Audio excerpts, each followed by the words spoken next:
So because any solar consultant should be an expert in the subject matter, we're gonna do a very quick and fun exercise, and it's called objections. All right. And as a customer, homeowner that's going solar, you should throw a lot of objections. That means questions or concerns about it. So this could be objections, could be questions, okay, or they could also be concerns, right, or doubts, right, that you might have. So I'm gonna throw myself in the fire, right, and I'm gonna ask my team to come up here, and they're gonna throw any kind of objection that a homeowner have, thrown at us at some point. So let's go ahead and do that. So guys, please have a seat.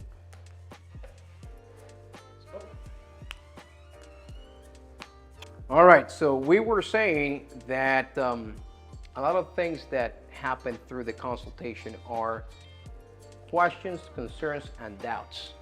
If you are a consultant, we call those objections.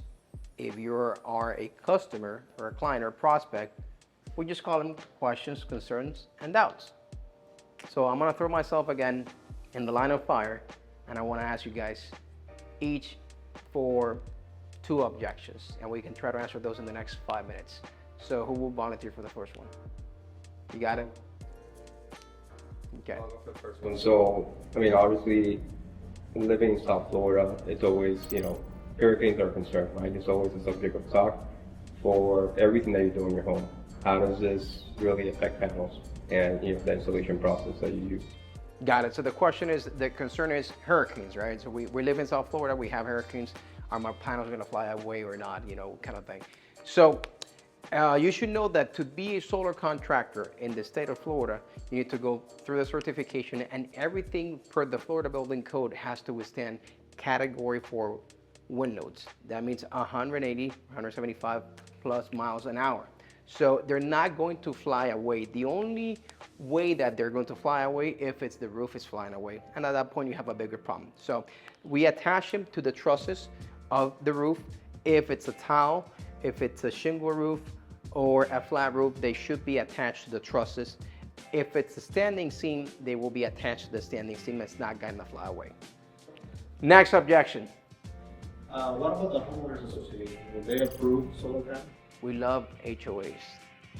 So there is a legal document, all right? Everyone has a legal right to go solar. No HOA can tell you not to go solar. They can talk to you about the guidelines that they have for going solar. Maybe they'll tell you, I don't like how they look. Can you put them in the back? Can you hide all the conduits and all the lines? Sure, they can ask for that. They can say, just don't put them in the front, right? But there is a legal document that they cannot tell you you can't go solar. And on top of that, if they wanted to do it to the point where it's like, no, we're not going to allow anything up front, you do have the right to essentially fight that back. If the system performance it's going to be detrimented by more than 5%, given the conditions that they are asking for, you have the right to reject those and still go solar. As a matter of fact, solar rights are so strong that if you have a neighbor that has a huge tree that's blocking your solar access, you can actually request that that neighbor take down that tree. Next. What about insurance? Is my insurance going to drop my house because I installed a solar system?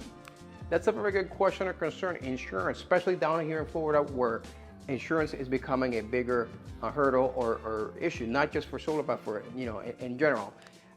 Every insurance is different. What we have seen is that more and more insurance are getting informed as to how solar works or how it impacts the home.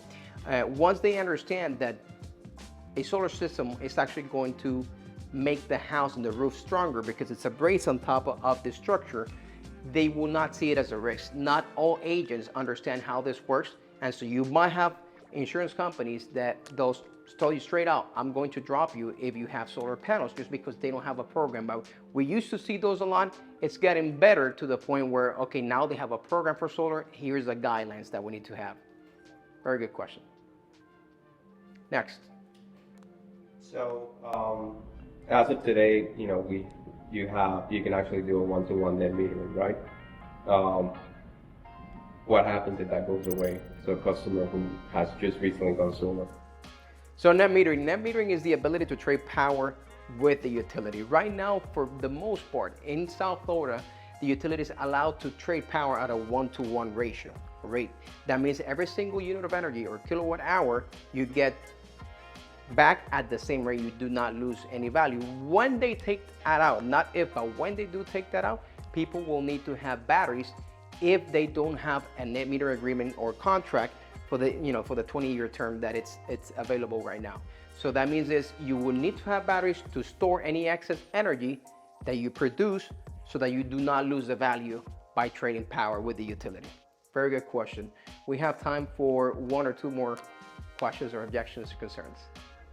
So earlier you mentioned that you attach to the trusses in certain roof types. Would that create any leaks inside my house? So every attachment, okay, as far as the roof types, or are you talking about the tile or shingle or any of those? Yeah, every single attachment has the potential to create a leak. So you want to make sure that your contractor knows and has experience, and they show you what the process is to waterproof that roof. Because solar, it's one of the, if not the best investment you can make on the house, but it also has the potential to be the biggest nightmare and headache because of the leaks. So you want to understand what that process looks like. Our process has actually been adopted by Miami-Dade and South Florida as the process to follow, and it's called the 3-course method, where we essentially have 3 parts that guarantee that you're not going to have any leaks. But it's a very important concern and very important point to cover during the consultation. Last question. Last question. What about when they're outage? Is the solar system going to warranty that I have power in my house, or do I need something else? That's a good point. So the power outage, right? How do we keep the lights on? A solar system, as mentioned before, will give you the savings, and it will give you the environmental aspects, all the tax credit, etc., etc. But it will not give you the power outage protection unless you have solar batteries. Why? Because we are trading power with the utility. And when we're trading power with the utility, that means any extra power that we produce has to go somewhere. If you don't have batteries, it has to go to the utility. But if the utility is down because there's a power outage, then the system automatically shuts down for safety purposes.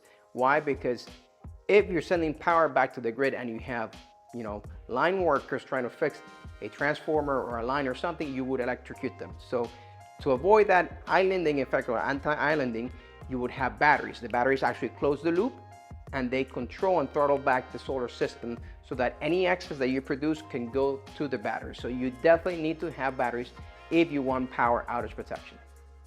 Thank you for the questions. Again, go solar, Paoli Solar.